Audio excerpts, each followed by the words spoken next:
Hi friends, பசங்களுக்கு பச்சை பயிறு முளை கட்டி சாலட் பண்ணி கொடுத்துருந்தேன் ஸ்கூலுக்கு ஸ்நாக்ஸுக்கு.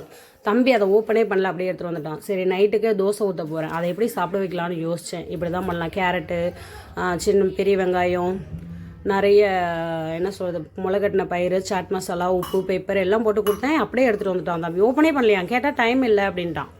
ஏன்னா அவனுக்கு பிடிக்கல. சரி அப்படின்னு சொல்லிட்டு தோசையை ஊற்றி அது மேலே அதெல்லாம் போட்டு அப்படியே ஒரு முட்டையை உடச்சி ஊற்றி பெப்பர் போட்டு எண்ணெயை ஸ்ப்ரே பண்ணி தோசை போட்டு கொடுத்துட்டேன். ஸோ சிம்பிளாக சூப்பராக. உங்கள் பசங்கள்லாம் இப்படிலாம் தான் பண்ணுறாங்களா பாருங்கள். அதை எப்படிலாம் சாப்பிட வைக்கலான்னு யோசிங்க. இல்லைனா அரைச்சும் முளைக்கட்டின பயிரை தோசை மாவு கூட அரைச்சும் மிக்ஸ் பண்ணி பண்ணலாம். ரொம்ப டேஸ்டி, ரொம்ப உடம்புக்கு நல்லது. அதையும் நான் வச்சுருக்கேன், அந்த வீடியோவும் போடுறேன் பாருங்கள். ஸோ பசங்களுக்கு காலையிலேயே ஃபைபர், ப்ரோட்டீன் எல்லாம் நிறைஞ்ச நல்ல சாப்பாடு எப்படி தரலாம் அப்படின்னு யோசிச்சு செஞ்சு கொடுத்தோம்னா திருப்பி எடுத்துகிட்டு வராங்க. ஸோ கடலக்கொட்டை சட்னி தான் பண்ணேன். ரெண்டுக்கும் சூப்பராக இருந்தது நைட்டு சாப்பிட்றதுக்கு. நான் வந்து சாம்பார் வைக்கலான்னு இருந்தேன், இல்லை குருமா வைக்கலான்னு இருந்தேன். இதுதான் நல்லாயிருக்கும்ன்ட்டு கடலக்கொட்டை சட்னி வச்சேன். சூப்பராக இருந்தது.